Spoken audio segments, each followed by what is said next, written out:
the President's remarks at the dedication of the Aerospace Medical Health Center from Brooks Air Force Base, Texas, November 21st, 1963. Thank you. Mr. Secretary, Governor, Mr. Vice President, Senator, members of the Congress, members of the military, ladies and gentlemen. For more than 3 years, I've spoken about the new frontier. This is not a partisan term, and it's not the exclusive property of Republicans or Democrats. It refers instead to this nation's place in history, to the fact that we do stand on the edge of a great new era, filled with both crisis and opportunity, an era to be characterized by achievement and by challenge. It is an era which calls for action, and for the best efforts of all those who would test the unknown and the uncertain in every phase of human endeavor. It is a time for pathfinders and pioneers.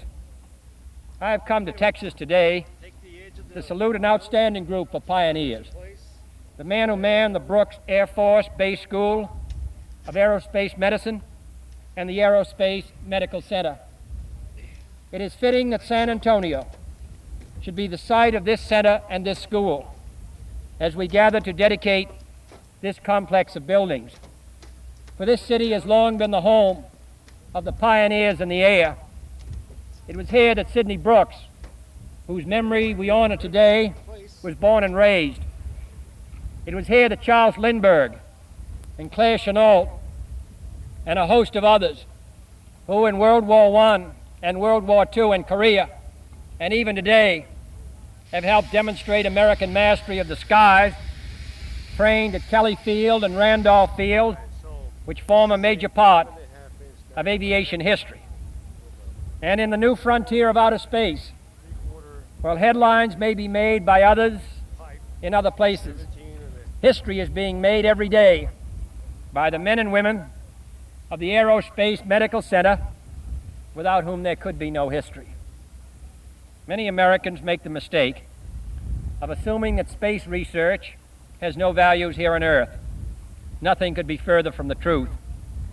Just as the wartime development of radar gave us the transistor and all that it made possible, so research in space medicine holds the promise of substantial benefit to those of us who are earthbound. For our effort in space is not, as some have suggested, a competitor for the natural resources that we need to develop the Earth.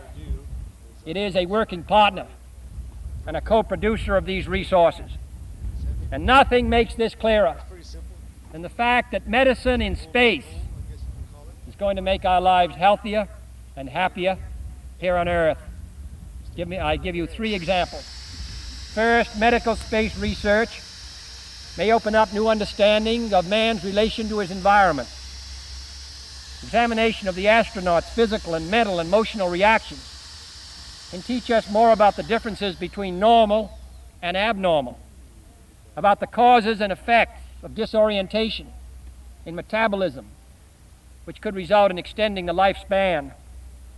When you study effects on our astronauts of exhaust gases, which can contaminate their environment, and seek ways to alter these gases so to reduce their toxicity, you are working on problems similar to those we face in our great urban centers, which themselves are being corrupted by gases and which must be cleared. And second, medical space research may revolutionize the technology and the techniques of modern medicine. Whatever new devices are created, for example, to monitor our astronauts, to measure their heart activity, their breathing, their brain waves, their eye motion, at great distances and under difficult conditions, will also represent a major advance in general medical instrumentation. Heart patients may even be able to wear a light monitor, which will sound a warning if their activity exceeds certain limits.